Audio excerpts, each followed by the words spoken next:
Mark's in Bristol. Mark, what would you like to say? Hi, good morning. Just before I start, I just need to set out that I am a British citizen, Israeli citizen, served in the army in Israel, moved there, was born here, came back, have been deeply involved in the political situation there, and co-founded the first Palestinian-Israeli band in the world with 4 guys from Gaza in 1998. And I say all that just so people have a sense that I do know a little bit about what I'm talking about. Are you daring to contrast yourself with my previous caller, Mark? No, actually, I was on hold and I missed what he said half at the time. I didn't understand, though, how the Israeli ambassador wrote his speech. To be fair to Sean, nor did he. Anyway, I don't know. I'm wary of asking you the name of your band in case you're not very good, but that's not the point of this call. We were great, but the reason I'm not going to say it is that some of them are still stuck in Gaza, and I don't want them to be held up, and hung out to dry. So what's happened? What's happened to Netanyahu's Israel? Netanyahu's Israel has been in the works for the last 25 years. This is not new. All we're seeing is a culmination of events that gave them the opportunity to put into practice something that they've been pushing for many years in a kind of subterfuge or whatever the word would be. I can't think of the right word. But money and influence has been pouring into the right-wing extremists and specifically religious extremist parties for many years now. Similar in a way to actually what's been driving, fundamentalism across the world. And we have been waiting, they have been waiting now 20 years to have an opportunity to be in power, have the power to settle legally the West Bank, push back against, anybody who talks about a 2-state solution or the potential of having any kind of peaceful outcome with the Palestinians. I mean, Netanyahu has categorically in his party said that they are a party who will never make peace with the Palestinians. So I'm not really quite sure why everybody is so surprised at what's going on. Well, pause there, if you would, because I don't believe you. I don't think you are really confused. I don't know whether you're being sarcastic or whether are you being sincere? I don't want to be rude. No, you're not being rude, and I'm happy to clarify. What are you asking me specifically? Well, it's because of a massive failure of reporting in this country and arguably in Israel as well. Most people, even who ring me to support what Netanyahu has done, and they haven't, to be fair, nobody's done that for a while, although I still get the odd texts, won't know about the comments about never making peace with Palestine, won't know about some of the things that Max Hastings reported years ago that Benjamin Netanyahu said to him when Hastings, I think, was writing about his brother. They won't know about some of the stated ambitions of people like Smotrich or Shlomo Karhi. So when you say, I don't know why people are unaware of this, I say, well, okay, good point. Because no one's telling them. Okay, I accept that. Okay. Listen, absolutely. No, I wasn't being sarcastic. Okay, I'm just checking. No, it's fine. The bottom line is it's in their manifesto. Well, I know. So, I mean, any decent reporting, but to quote you, well, not quote, but to feed off of you, that's not something we see very often. No. So what I'm saying is this is not a hidden agenda. It's like deception in plain sight, if such an expression exists. And we're seeing it across the world. The rise of neoliberalism feeds into this. He is himself a neoliberal, Netanyahu, and that's been going on for 70 years, and nobody's kind of really acknowledged it. So what I'm trying to say is really simple. There's something about Israel. I don't know if this answers your question, but there is an issue about Israel that many people do not know, which I think is really, really important that many people should know. Israel is a country that lives in fear for obvious reasons, and there's a lot of legitimacy for that. Israel is also a country that's governments from the beginning of time, from both left and right, have exploited the victim mentality in order to, get that fear even more embedded in the population through mild propaganda and education over the years, that we are the victims and nobody loves us and we will always be hated. Well, two things can be true at the same time. Yeah. The threat is epic and constant and real, but your analysis of the victimhood mentality could also be true at the same time. You're not offering up an either-or by any stretch of the imagination. Absolutely. To use your sentence, we can hold two ideas in our head at the same time, and many more. I accept that absolutely. I'm not trying to defend or attack anything here.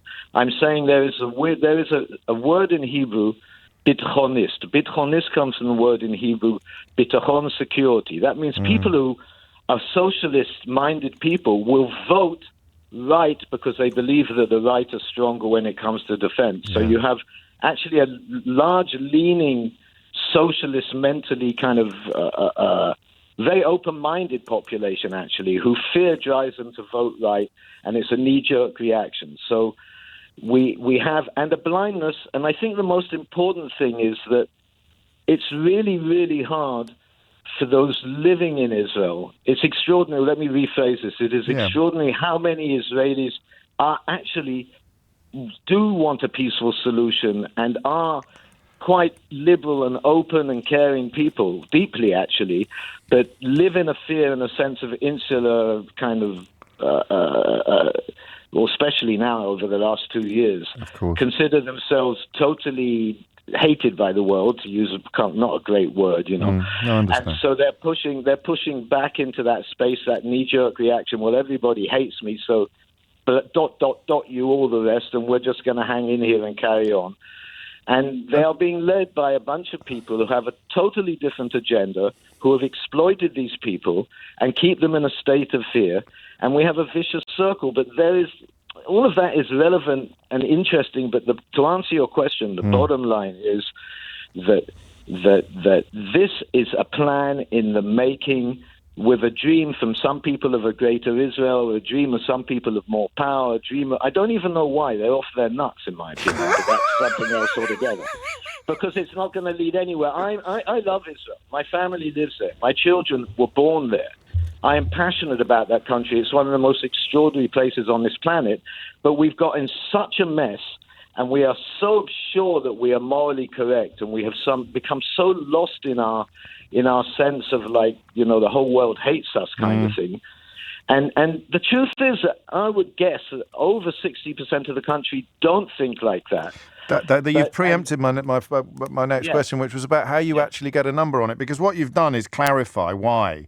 Golan used or reminded us that members of the administration had actually described October the 7th as a miracle. Because it supports their wider occupation fantasies. And to you've quoted me, I'll quote you.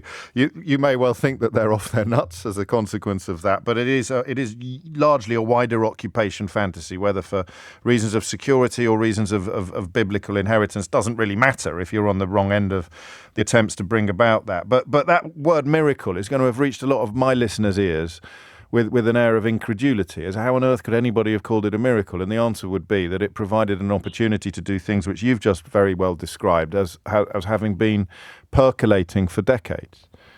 Oh, absolutely. And I'm going to get a lot of pushback from the next sentence I'm about to say, by the way. Go on. Here's a people who, let's forget about history right and wrong. Here's a people who legitimately can claim that they've been persecuted against for about 2,000 years across the world. Absolutely. In more or less in different places. Yes. There is a trauma, a deep-rooted, legitimate trauma, which I myself experienced when my children are now worried to go out and wondering if it's okay for them to go out. Exactly. Okay, here in Great Britain. This trauma is very real, and I do not for a second laugh at it or not take it seriously. No. And I have felt it upon myself and in my body myself. And the only thing I know I have going for me is that I happen to be a bald white guy instead of a bald black guy, so people don't see it.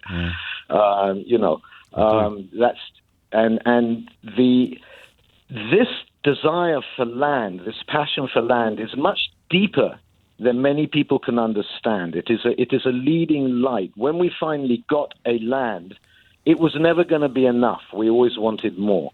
And there has been an underlying push by governments from both sides to how can we expand our land and make it a bit bigger.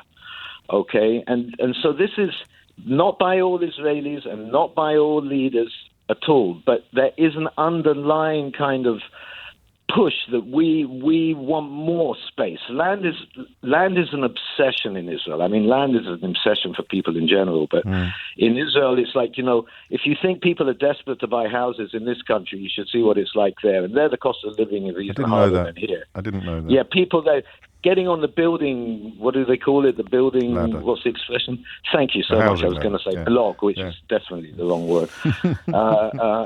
Getting on the housing ladder there is it's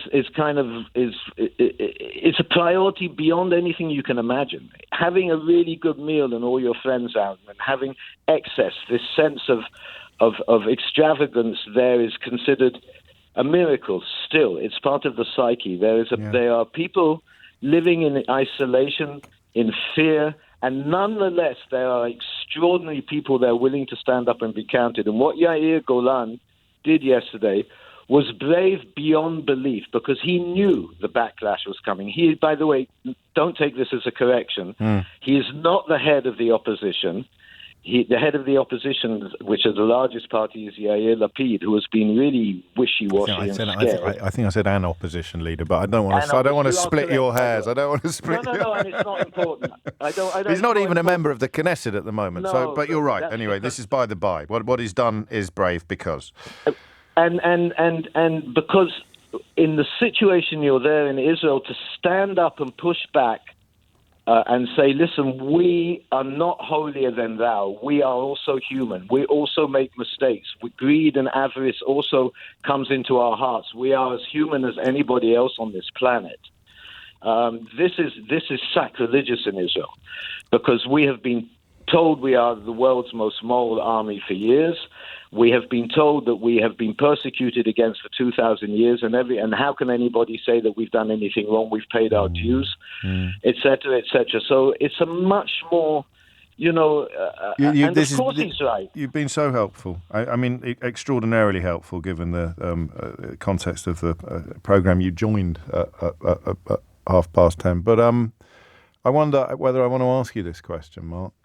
Go for it. Come on. How likely is it, or how easy is it, or how plausible is it for people who were persuaded, or people who fit into the categories that you described, this curious cognitive dissonance? Some things are true, some things have been carefully cultivated, some things have been exaggerated, all of which helps to explain why Netanyahu has been able to get away with what he's getting away with. But how easy is it for people that were cheering him on or tacitly supporting him 12 months ago, 6 days ago, how easy is it for them to change their mind?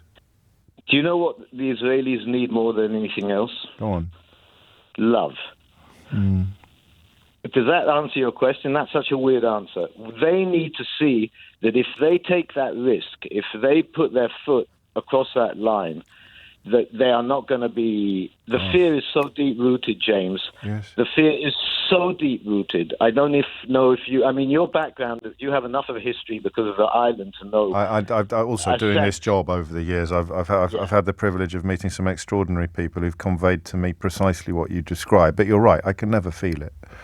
And so the bottom line is, I am totally in awe, fundamentally, at the social awareness and compassion of your average Israeli, in spite of everything we've seen in the last 2 years. They are, in my opinion, amongst the most open-minded and liberated people I've met. All of them, not all of them, but they live in fear. And I'm saying this with deep respect for this country, which I consider, in spite of the madness they're going through, deeply open-minded and basically a balanced people, and I love it for that. Israel is I'm a musician. They're like, anybody who knows about music, it's like a 5-to-1 confession ratio, what's going on in Israel. But I can tell you this, if they could really believe, if people could really be persuaded that the world was on their side and was supporting them and would support them moving forward into peace and help protect them and not leave them feeling alone and like that the world hates them, the majority of Israelis would stand and say, let's go for it, even today. And the majority of Palestinians as well, I think. Oh, absolutely. But they are, my ex-partner in the band, this guy from Gaza, who I'm not going to say any names, he pointed out at one thing, and I've heard you say it, and this is so true.